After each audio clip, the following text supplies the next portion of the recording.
Hello there, guys. Welcome back to another one. And yeah, it's the last week of, last weekend of league football in every country: France, Spain, England, Italy, all of that. Is the last week. And in respect to all of this, I'm just going to do a preview, and just my last prediction for most of the games. And actually, there's still some a little bit important games actually, like the likes of the Tottenham, the likes of the West Ham. Are they going to go into relegation?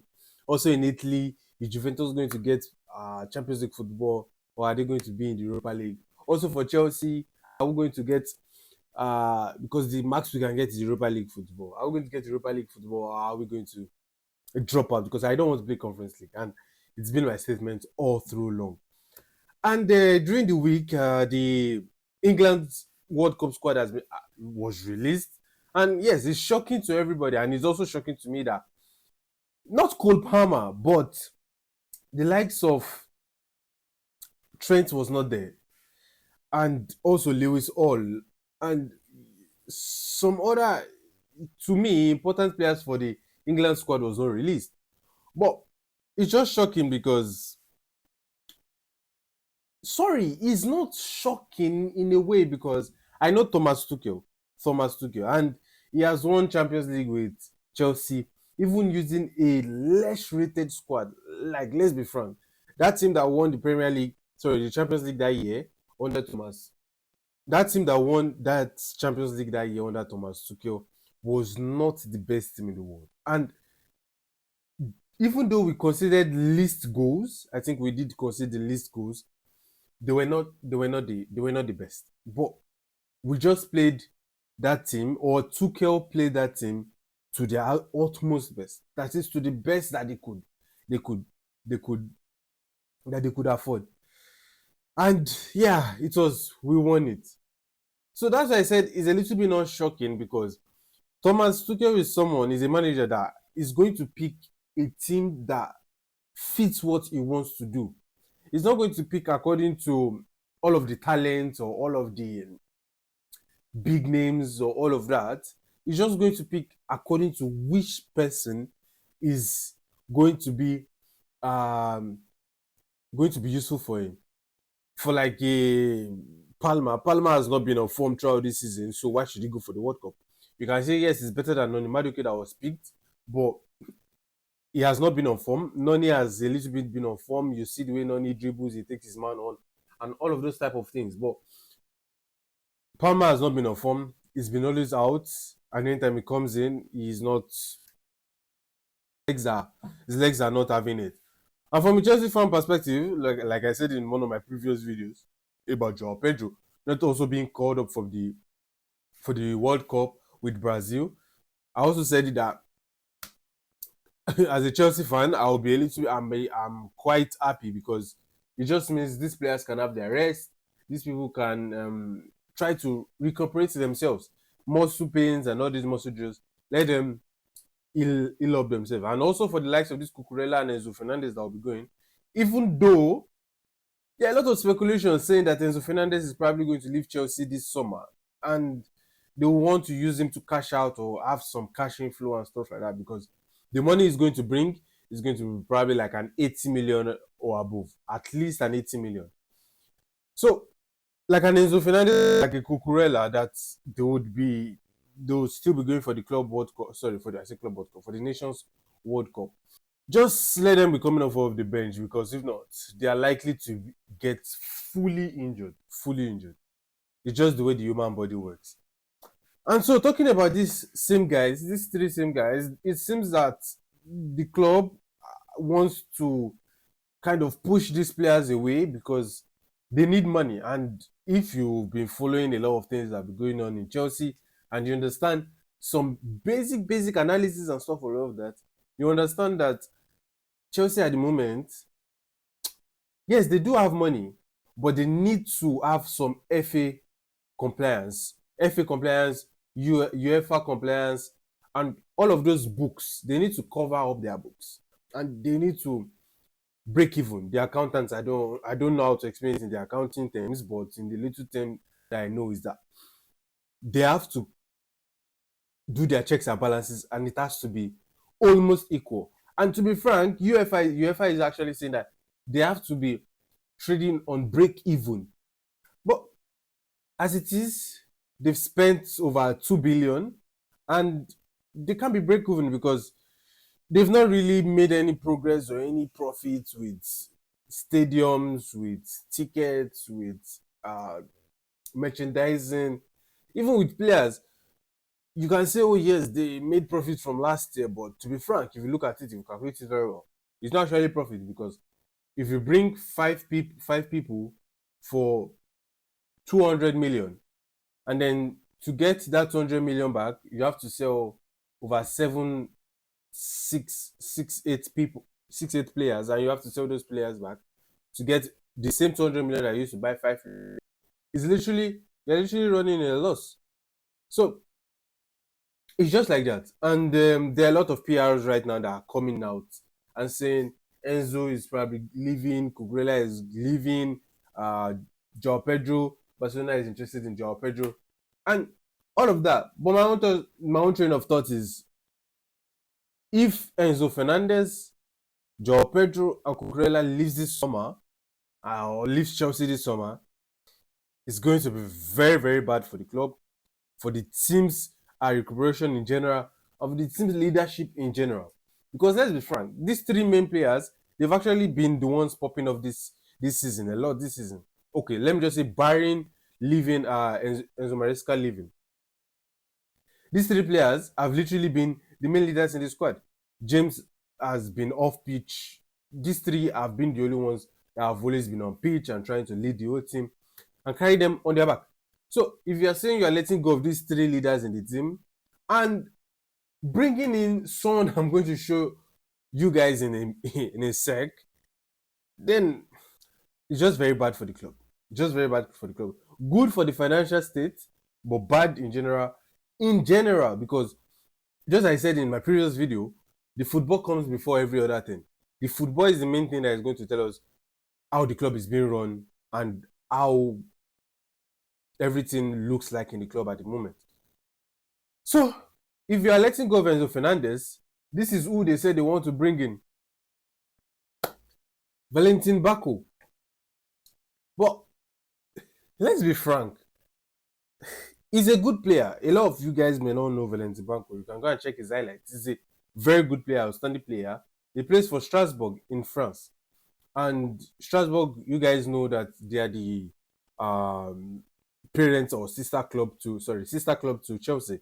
We are owned by the same owners who are actually running the two clubs at the same time. I don't know how it's possible that you have two business and you are running the two of those businesses at the same time. It's very strange. But this guy seems to be one of the backbones at Strasbourg. They're removing him and bringing him to Chelsea.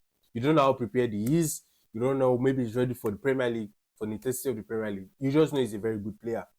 And bringing him that, this is one thing where I'm going to show a comment from this particular person, from the other side of the coin. He said, look at people jerking off to this, to this news. He's an okay player. Yes, he's actually an okay player. But this is what will bridge the gap to Arsenal next season. This player will ensure we compete for the Premier League. And if you're happy to be a cheerleader next season and hope others stop Arsenal, then you are the problem. Literally, that's my same thought. And that's the reason why I'm bringing the comment up, because you people have said that in the summer you are going for experience, you are going for leadership, and you are going for mentality monster. I know his face may look like a mentality monster, but is he ready for the Premier League? Is he the one that is going to bridge the gap between Arsenal and Chelsea next season? Or okay, let me say like Aston Villa or Manchester United and Chelsea next season. Is he the one that is going to make us challenge for Premier League next season? If peradventure we're in the Europa League, is he the one that is going to make us challenge for the Europa League? So these are questions that we as fans are asking. You've brought in a Valentin Bako from Strasbourg. Also, Emega is coming in also from Strasbourg. Uh, Je- uh Quenda, yes, Jeremy Quenda is coming from Sporting Lisbon. I don't know if they are Sporting Lisbon, but Sporting. And these three players are they're literally young players. Now, if you are selling the leaders in the team, the well experienced players on the team, and you're bringing in the likes of this Bako, Quenda, and all of these people, who are they going to learn from?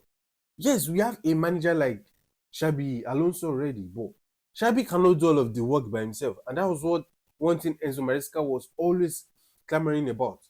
Yes, he's there to tutor these guys, tell them what you're supposed to do, give them ideas because experience. He was a former football player and now he's a coach. He has learned to other class managers like Pep Guardiola.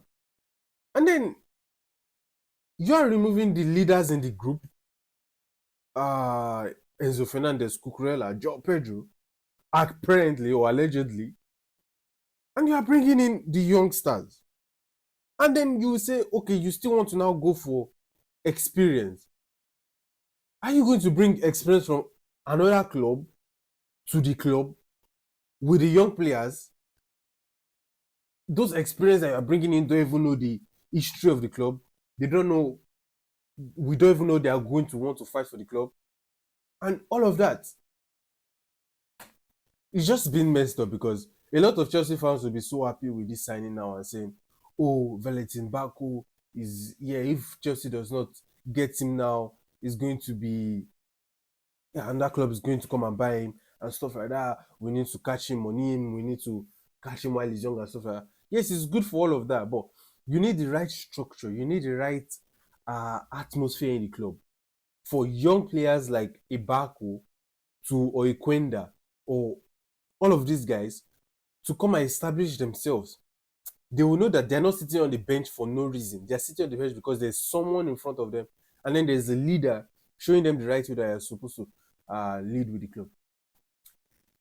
Chelsea is just sorry, CFCL there right now. I don't want to say it's a mess, but it just seems like the sporting directors are not calculating what they want to do right. Cesar Aspilicueta, one of the legends of the club, is retiring. One of the best players that have ever played for Chelsea. I think he has won the most trophies in Chelsea. I think as a player or as a player that has played in Chelsea. Congratulations to him for all of his professional football, playing for Chelsea, playing for Atletico Madrid, to Sevilla. Absolutely insane player. Absolutely insane player. He used to be like the Rich James. He could play left back, right back, everything. But Cesar Spilicueta is retiring. Pep is leaving Manchester City, and it's not new because I've come here to already say Manchester Enzo Maresca is going to Manchester City as their next season's manager or their next season's coach, apparently, because that's what all of the blogs, all of the Fabrizio Romanos, and all of these people are saying. And Pep is retiring, so that just means Pep is retiring. What a decade of football! I think it's been 10 years, right? Yeah, I think it's been 10 years. He's been at Man City, and he has won over 20 trophies. 20 trophies, including over, I think, more than 5 Premier League, for sure, more than 5 Premier League. He won 4 at the go before winning 4. He won 2 the other time. So that's like 6.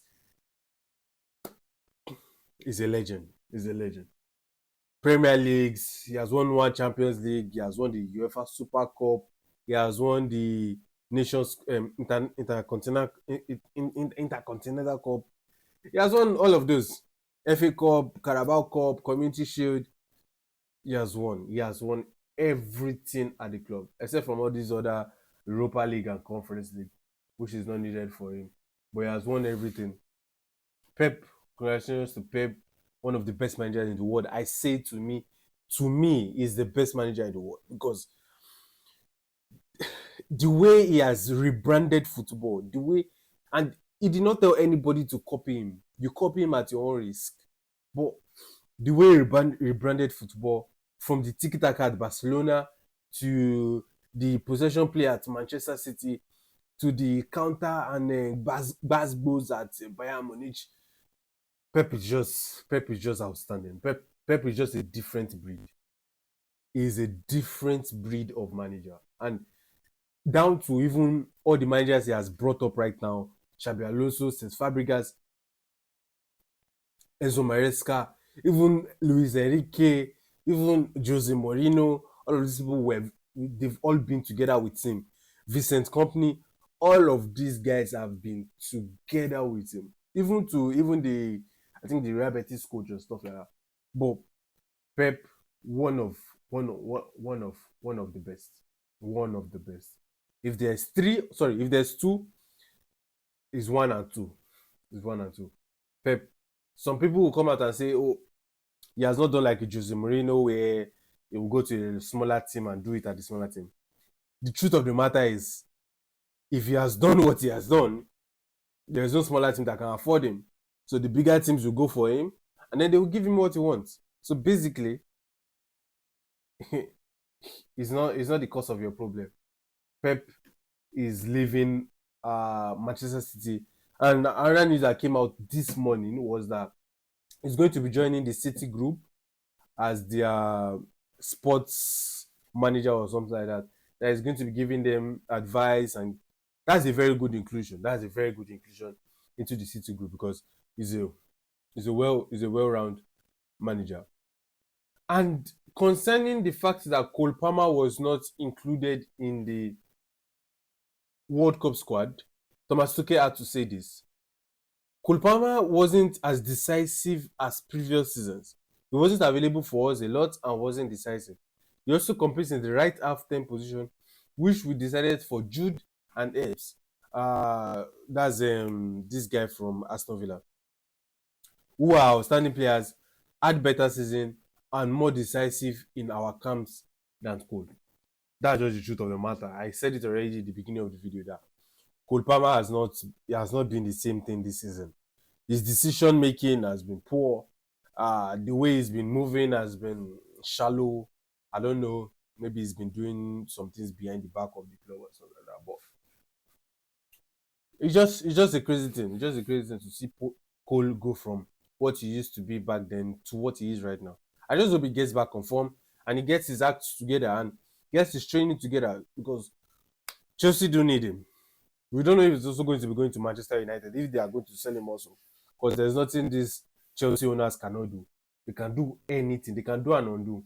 So, that's just it for Cole Palmer. And yeah, I think I was going to show the England squad. Yeah, for the England squad, I'm actually happy that Marcus Rashford is there. He has earned it, what he did at Barcelona this season. Ibriche is that's Ebbs. Ibriche is at Arsenal. Morgan Rogers, Jude Bellingham. This I don't know why people are so killing themselves over this squad. Yeah, they're saying what's the name of this guy at Manchester United? Harry Maguire should be in the squad. That's one that can actually say should be in the squad.